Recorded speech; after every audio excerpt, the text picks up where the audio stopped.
मैंने तो पहली बार उन्हें क्रोध में देखा इस बार, जब कोई उधर से बोला, हाँ, एक बैठी हुई पार्टी का एक आदमी बोला बैठ जाओ, तो रक्षा मंत्री जी के अंदर का सिंह जागा, कहा कौन बिठाएगा हमें। यह बात नहीं है कि हमारे मुस्लिम भाइयों ने बंकिम चंद्र चटर्जी के मेटाफर्स को सही अर्थ में नहीं समझा था।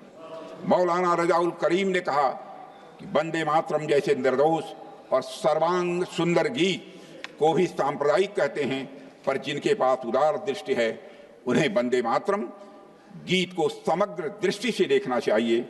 वे देखेंगे कि उसमें बुत परस्ती का कहीं पर, अध्यक्ष महोदय, कोई दोष नहीं है। इसलिए अध्यक्ष महोदय जी, ये मैं कहना चाहूंगा, और अध्यक्ष महोदय, हमें देखना है कि इस्लाम किसको बुत परस्ती कहता है और उसकी हदें कहां पर हैं। सच्चाई है कि भारतीय मुस्लिमों ने बंकिम चंद्र चटर्जी के भाव को, कौन बैठाने वाला है? कौन बैठाएगा? क्या बात करते हैं? यह हिम्मत हो गई है। अध्यक्ष महोदय रोकिए। कौन बैठाएगा?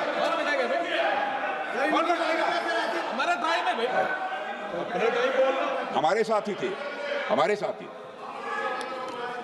अध्यक्ष महोदय, वंदे मातरम, प्लीज। अध्यक्ष महोदय, सच्चाई है।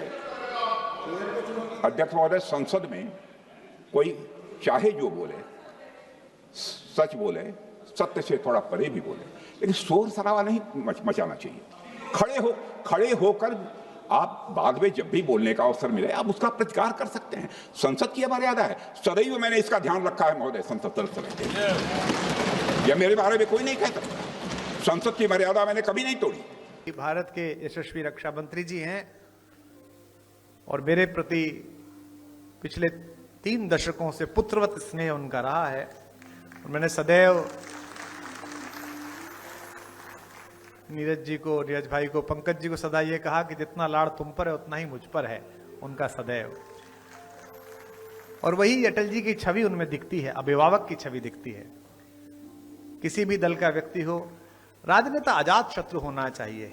जब आप सामने बैठे हुए व्यक्तियों को विरोधी की बजाय विपक्षी मानने लगते हैं तो संकट हो जाता है।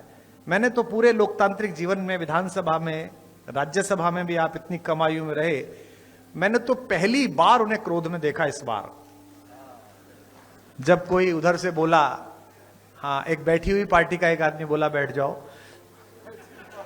तो रक्षा मंत्री जी के अंदर का सिंह जागा, कहा कौन बिठाएगा हमें। तो पूरा सदन तालियों से गूंज उठा, एकदम आनंद जागृत हुआ।